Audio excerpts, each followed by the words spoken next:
wax walba waxay bilowdeen markii kabalyeerigan oo dhiig ku daadsan yahay uu ka soo baxay jikada dambe. gabadhii hortiisa joogtay ayaa si naxdin leh u qaylisay. wuxuu isku dayay inuu aamusiyo laakiin way sii waday qaylada. cadhadii ayaa ka tanbadisay wuxuuna ku qayliyey aamus. dabadeedna wuxuu ku furay rasaas isagoo dilay saaxiibkiis kale oo goobta joogay. afartooduba waxay ahaayeen shaqaale ka wada shaqeeya maqaaxidan, laakiin lamaanahan yari shaqadooda ma qabsan jirin, waxayna ku mashquulsanaayeen ishukaansi iyo cayaar. wiilka dhalinyarada ah ee Randy ayaa u adkaysan waayey, wuxuuna ka codsaday inay shaqadooda fiirsadaan. hadalkaas waxaa ka carooday ninkii kale, wuuna weeraray isagoo ku qasbaya inuu cuno rooti qudhmay. markii uu arkay bahdilaada lagu hayo saaxiibkiis Benson oo ahaa ninka nadaafadda qaabilsanaa ayaa soo dhex galay oo ku amray inuu joojiyo, laakiin ninkii kale wuxuu ugu hanjabay inuu faraha kala baxo arrintan. hanjabaadu way sii korodhay, wuxuuna ugu goodiyey inuu ka shalayn doono dhalashadiisa. si uusan dhibku u weynaan, Randy wuxuu go'aansaday inuu istuleeyo oo uu cuno rootigii si uu saaxiibadiis u badbaadiyo. Benson aad ayuu uga carooday fulaynimada Randy. wuxuu si xanaaq leh uga baxay maqaaxida, wuxuuna gaarigiisa ka soo qaatay qori. wuxuu ku soo laabtay gudaha, wuxuuna toogtay ninkii iyo gabadhii isla weynaa. maamulihii maqaaxida oo maqlay dhawaqa rasaasta ayaa soo baxay. argagax ayaa ka muuqday wejigiisa. Benson isna wuu toogtay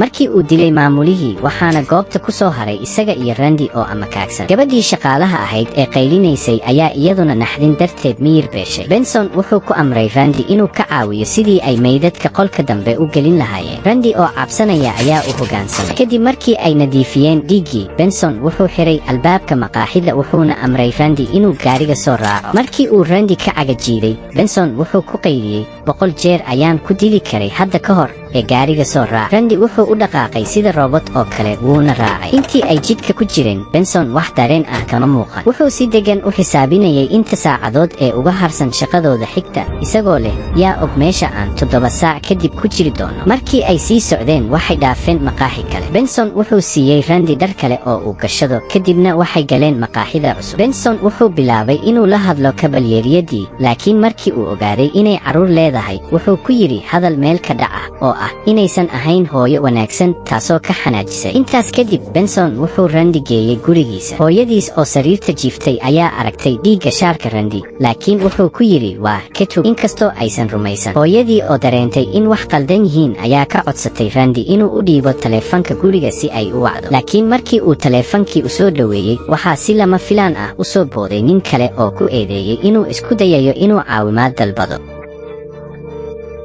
ninkii wuxuu ceejiyey Randy isagoo xasuusinaya hanjabaadihiisii hore. Benson ayaa kala dhex galay, fiiladii taleefankana waa uu gooyey, kadibna wuxuu ku amray Randy inuu dharkiisa bedelo. mar kale ayay jidka ku soo laabteen. Benson wuxuu bilaabay inuu ku jeesjeeso dadka magaalada, isagoo Randy ku tilmaamay qofka ugu liita, laakiin wuxuu sheegay inuu badbaadin doono naftiisa. wuxuu weydiiyey Randy sababta ay isaga iyo saaxiibtiis hore u kala tageen. Randy wuxuu ugu jawaabay, bisadeedii ayaa dhimatay, dabadeedna waan kala tagnay. Benson jawaabtaas aad ayuu ula yaabay. Benson wuxuu go'aansaday inay booqdaan saaxiibtiisii hore. waxay istaageen kaalin shidaal. Benson wuxuu ku amray Randy inuu shidaal ku shubo inta uu dukaanka gelayo. Randy wuxuu arkay fursad uu ku baxsado, laakiin Benson oo ka daawanayay dukaanka ayaa qori ku qabtay shaqaalihii, taasoo ku qasabtay Randy inuu iska dhaafo fikradaas. waxay yimaadeen goobtii ay ka shaqaynaysay saaxiibtiisii hore. Benson ayaa ku qasbay Randy inuu la hadlo. markii hore way diiday, iyadoo sheegtay inay mashquul tahay. si ay u wada hadlaan, waxay iska dhigeen inay yihiin macaamiil. ugu dambayn, Randy wuxuu weydiiyey sababta dhabta ah ee ay u kala tageen. waxay u sharaxday inaysan ahayn arrin bisada ku saabsan, balse ay ahayd dareen laantiisa iyo inuusan dan ka lahayn wax walba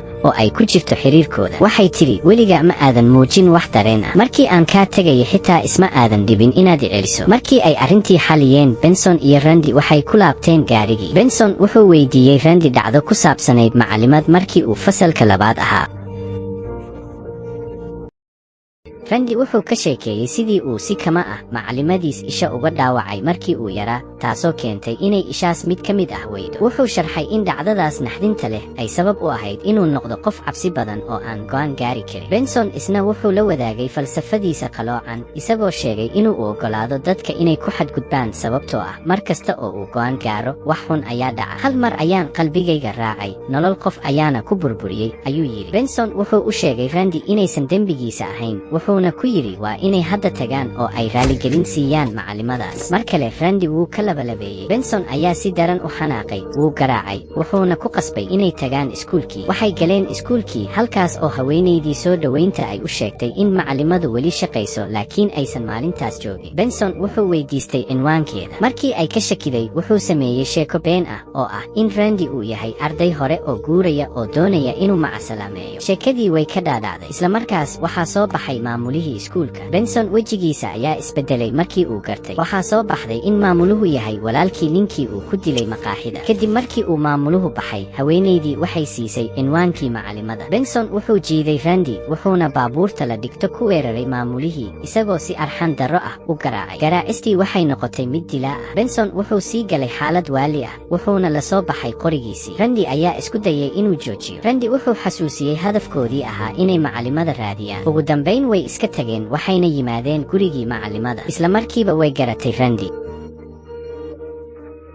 waxay si diiran u soo dhaweysay, waxayna u fariisteen inay wada hadlaan. Randy ayaa raaligelin ka bixiyay wixii uu sameeyay. Macallimadii ayaa u sheegtay inay muddo hore iska cafisay, xitaa waxay ugu kaftantay in shilkaas uu sabab u noqday inay hesho nolol farxad leh. Intii ay jikada ku jirtay, Randy wuxuu miiska saaran ku arkay taleefan gacmeed, si qarsoodi ah ayuuna u qaatay. Isla markaas Benson ayaa soo galay qolkii. Waxaa soo dhacay taleefankii guriga. Waxaa soo wacay iskuulkii oo uga digaya dilka maamulaha iyo labada nin ee shakiga leh ee iyada weydiiyey. Markii uu Benson ogaaday in la ogaaday, qorigiisii ayuu la soo baxay. Randy ayaa ka baryay inuu istajiyo, laakiin Benson wuxuu aaminsanaa inaysan ka tegi karin markhaati. Wuxuu qorigii ku qabtay macallimada. Tallaabo geesinimo ah, Randy ayaa hor istaagay iyada, wuxuuna qaatay xabaddii ku socotay. Isagoo dhaawac ah, Randy wuxuu u qirtay Benson inuu isagu ahaa qofkii booliiska wacay. Benson wuxuu eegay isagoo aan rumaysnayn, waxaana ka muuqday dareen isugu jira kicin iyo quus, iyadoo seeriga booliisku uu soo dhowaanayo. Randy wuxuu ku yidhi, ficilkaagu macno ma leh, aragtidaada adduunkuna waa qaloocan tahay. Wuxuu sharxay inuu daawaday wareegga rabshadaha ee aan dhammaadka lahayn ee Benson, wuxuuna sheegay inay tahay in la joojiyo. Benson ayaa ku qayliyey. dhegayso, ayuu yidhi Randy, iyadoo seerigii uu aad u soo dhowaaday. Benson wuxuu ogaaday in ciyaartu dhammaatay. Wuxuu eegay Randy, kadibna wuxuu u baxay bannaanka si uu u wajaho booliiska, halkaas oo lagu toogtay. Haddaad halkan nala soo gaartay, waxaan kaa codsanaynaa inaad fiidiyowgan aad looftiisa saarto oo folowda iyo sabaskaraabta aadan naga ilaawin. Waan ku faraxsanahay inaad daawato fiidiyowgeena. daawada sharaf leh waa inoo muuqaalka xiga.